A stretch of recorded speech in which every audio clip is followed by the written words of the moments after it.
Hello and welcome to Talk Time on Lugard TV. I am Deborah Agbonika, and with me in the studio is Barrister Zacchaeus Larry Michael. He's the APC Chairmanship candidate for Kabba-Bunu local government area. It's a pleasure to have you in the studio today. Thank you, Deb. Why do you think you're the most qualified for this race? Okay. I am inspired to contest for Kabba-Bunu local government chairmanship because I've spent my 4 decades around that local government. And I know where the shoe pinches them. That is why immediately we were appointed as the caretaker of the local government. We went straight addressing those issues. And today, the record we have been able to establish within 6 months is unprecedented. That is why you see during the endorsement meeting, every who is who in APC, all the local government APC ESCO, ward chairman, all government appointee, past and present, were present on the day they unanimously declared me as their candidate. So the people accept you, of course. Generally. That's why you feel like Kabba-Bunu, I would say they did very well in the last governorship election. Yes. So you don't have the agenda issue to deal with in Kabba-Bunu. But we have all the candidates who are contesting in your local government. How do you intend to convince the people of Kabba-Bunu that your party is the party that should be the one in charge of the local government matters? Very simple. Kabba-Bunu local government has been struggling to have a state university for the past 40 years. Under APC government. Okay. Today we are proud owner of a state university. The second set of the school are resuming in no distance time next month. Yeah. That alone will continue to make APC to win the election of that local government overwhelmingly. And more importantly, opposition is dead already in my local government. Every big name in those opposition party today are with us. For the past 3 months, there have been harvest of heavyweight politicians Coming to APC. porting from their party to join us in APC. It is not because of anything. Because the person that God brought to us today as the chief servant of Kogi State, His Excellency Alhaji Usman Ododo, every of his step since January 27 has always been yielding a positive result. He has successfully changed the trajectory of leadership within this 8 months. Today, Kogi is on the news for good reasons, ranging from salary of the local government, their promotion area, their welfare, his contribution in the area of agriculture, his contribution in the area of securities, infrastructure. Kabba is almost now a construction site. Everywhere you go to in my local government now, you see massive construction of road and erosion control. So what will those opposition campaign with? For example, PDP in my local government, as at today, they have only 2 councillorship candidates. And we have 15 wards. Yes, that's low. As we speak, the supposed candidate of the SDP up till now has no running mate and no single councillorship candidate anywhere in the local government. Maybe they will have tomorrow. So how will they win election? The work is already done 80% by our principal with the way he has been piloting the affair of the state. And of course, we know lion beget lion. He is doing well. He appointed us. We are emulating him. That is why we are seeing good stories, success stories everywhere in Kogi State. So opposition is already dead in Kogi State. ABC will win the election overwhelmingly. What campaign promises are you? What are your campaign promises for your people? What would you do differently? I mean, you mentioned the fact that the government has already done almost 80% of the but you need to, of course, do something as an administrator who's coming to, So what are your campaign policies? What are your 7 if you have agenda points for the people of Kabba? Just like what I've said, that I've spent my 4 decades around that local government. Yeah. What I've been able to do 6 months in office is to just consolidate on that. Okay. Security is very important under any administration. But without adequate security, there cannot be any development. We have been able to build structures that put our security first. Yeah. Before this administration, those elements in the broad daylight, they will come to people's shop and pick them and kidnap them.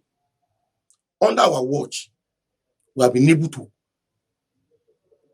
reduce such an unwarranted attack on innocent Kogites. We are taking fight to meet those bandits, those kidnappers in their forest. And today, they are living in our forest.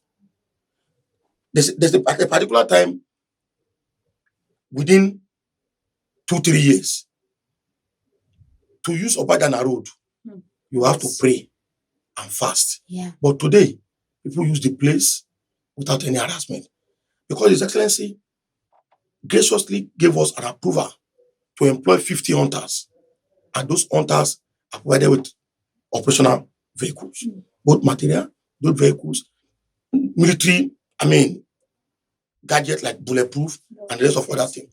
And they're everywhere, taking out those boys from our forest. So we'll consolidate on the area of security. We equally do embark on a policy that will empower the women and the youth through entrepreneurship. Okay. We'll call them, we'll train them in any field, in any choosing field. And after the training, we'll empower them to set up. We'll give them a startup capital to start generating money for themselves, women and youth. In the area of education, we'll embark on policy that will promote competition among our children. Healthy competition from primary school to secondary school level. But if you see clearly now, you know that reading culture has reduced. Yeah. We will embark on programs that will encourage, reading competitions among our brethren. And more importantly, the area of health. All our primary health centers will be given adequate attention. Will be given adequate attentions. If we have area that does not have primary health center, we will embark in giving them one. And we have some areas that have been ravaged by erosion. The state government is already addressing them. We can assure you it's going to be a good governance all through our reign in that office. It's been when the governor mentioned the 40% affirmation for women inclusion in governance and all that, there were eyebrows that were raised as to why would he make such a decision? Women shouldn't be this and that and that. Are you having any sort of that type of challenges as regards to a woman being vice chairman and councillors being women? And all that? Are there any clamor in Kabba-Bunu? There's a slogan that says, "No woman, No nation." no nation."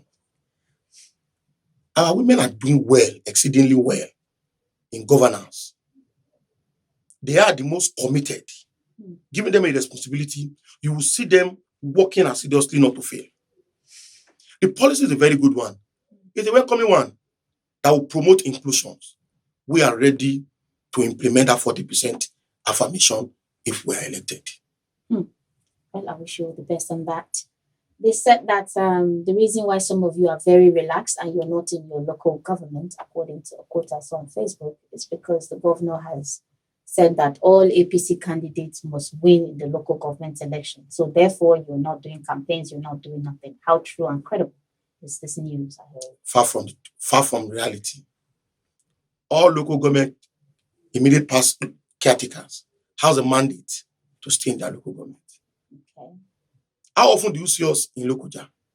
We don't come to Lokoja. Our business is in our various local government. We are addressing issues of our people. That's why you see the opposition party are not even doing anything. They are confused. They are busy suspending their various leaders. The last Congress they did, end in disagreement. Some group are in court challenging the legality of the Congress they did. Then what formidable fight can such organization put forward?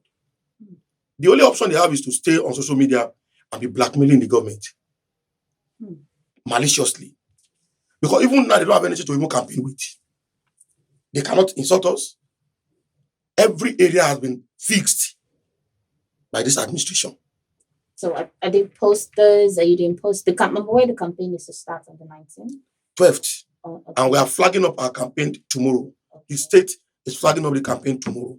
Okay. After which we fall back to our various local government to go and flag up our campaign and now start world tour. That's why we have a good record on ground. Yes. We are doing the needful. Okay. They are not even anywhere. You are not seeing them campaigning. So all their small errats are the ones stay on social media, casting aspersion. And of course, during the election, when people will crowd foul, they don't ring us. Why? They fail to do their due diligence. They are already accepting failure, defeat. That's why you see them, they're already crying on social media. We are doing our due diligence, and by the grace of God, APC will win the election overwhelmingly. Well, I would have loved to keep you here and ask you all the questions because I'm enjoying myself with this conversation. But I'm going to be wishing you all the best in the forthcoming local governmentship election. Thank you. If you do win, we would like to have you back in the studio and see what further plans you have for the good people of Kabba-Bunu local government. Thank you. But for today, that will be all. Thank you so much, Mr. Barry, for coming in. Thank you. That is it on Talk Time on Lugard TV. I am Deborah Abonika. Until next time.